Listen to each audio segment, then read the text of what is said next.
Vale, ¿el otro libro? El otro libro, de entrada es un libro editado en el año 1955 y yo lo considero muy, muy curioso. ¿Por qué? Por cómo hablábamos en aquellos tiempos y cómo nos dirigíamos unos a otros, y sobre todo cuando eran a la hora de escribirnos cartas.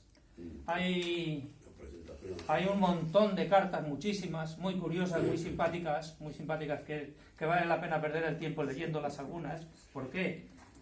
Porque tú dices, pero ¿cómo se dialogaba en aquel tiempo? Ahora la gente lo leería, joder, qué ignorantes eran. No, era la forma de hablar en aquella época.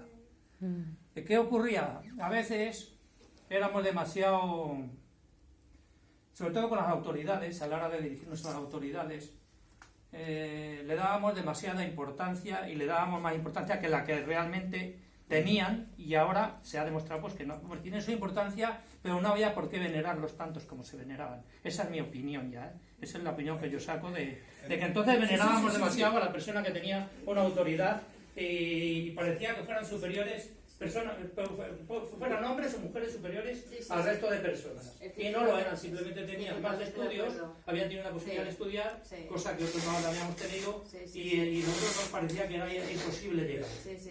Imposible llegar a ellos, y le dábamos pues ese crédito que para mí pues, no sobraba. ¿Quieres añadir También algo? se basa mucho en la primera parte, y veréis, cada uno tenemos una forma de escribir, y ninguna es igual. Pues en ese libro existen 240 tipos de letra, que veréis que hay algunos pues son muy bonitos, otros son muy feos, o algunos no se entienden, pero bueno, hay 240 tipos de letras. Hay cartas muy interesantes, que ya lo dije anteriormente. Esos son prácticamente la gran parte del libro, 76 páginas. Luego tienen a continuación una página que es cómo llevaban la contabilidad. Muy curiosa también, había una forma de llevar la contabilidad. Ahora se lleva todo a través de ordenador, y entonces tenía una forma muy curiosa de llevar la contabilidad en las tiendas, en diferentes sitios. Y luego también hay unos contratos de arrendamiento, que vale la pena también verlos, cómo se hacía un contrato de arrendamiento. Ahora tenemos una forma, vas a un notario, vas a un abogado y te lo hacen, ¿no? Y luego está el tratamiento de las autoridades, que lo he dicho anteriormente, que sobre todo se utilizaban para las personas civiles y la iglesia. Vale la pena leerlo, pero bueno, la conocemos todos como decíamos reverencia, o decíamos esto, o decíamos lo otro. ¿Cómo se escribía a diferentes autoridades? Por ejemplo, para nosotros, cuando nos dirigíamos entre nosotros, las cartas podían estar escritas de cualquier forma, estaba permitido. Pero cuando tú te dirigías a una autoridad, depende del tipo de autoridad que fuera, habías de escribir solamente en el centro de la carta y dejando unos márgenes muy grandes, y depende de qué tipo de autoridad le escribías, en el centro, a la derecha o a la izquierda. Se escribía así, si os acordáis, era así como se escribía. Esto es otra parte. Luego hay escrituras de ventas, cuando se hacía una venta, cómo se reflejaba en los documentos.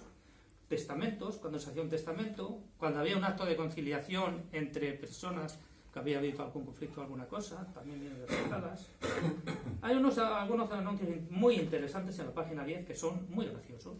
Son muy, muy graciosos. ¿Por qué? Porque pues cuando una persona se trasladaba, por ejemplo, habla de una planchadora, había una mujer que planchaba, Pon la página 10. Se dedicaba a planchar, la 110, la página 110. Ahí es donde están los anuncios interesantes. Luego había cómo se citaba la gente, unos a otros. Oye, quedo contigo no sé dónde. Pues se citaba por escrito, pero de una forma también muy, muy diferente. Invitaciones, cuando se hacía una invitación a cualquier evento que había, convites, se llamaban convites.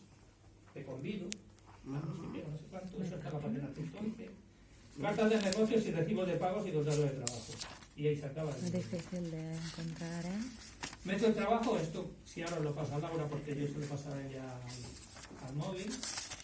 No necesitáis que tengáis interés en ver el libro, andar a buscarlo, sino que esto sirve ya de referencia donde están las cosas.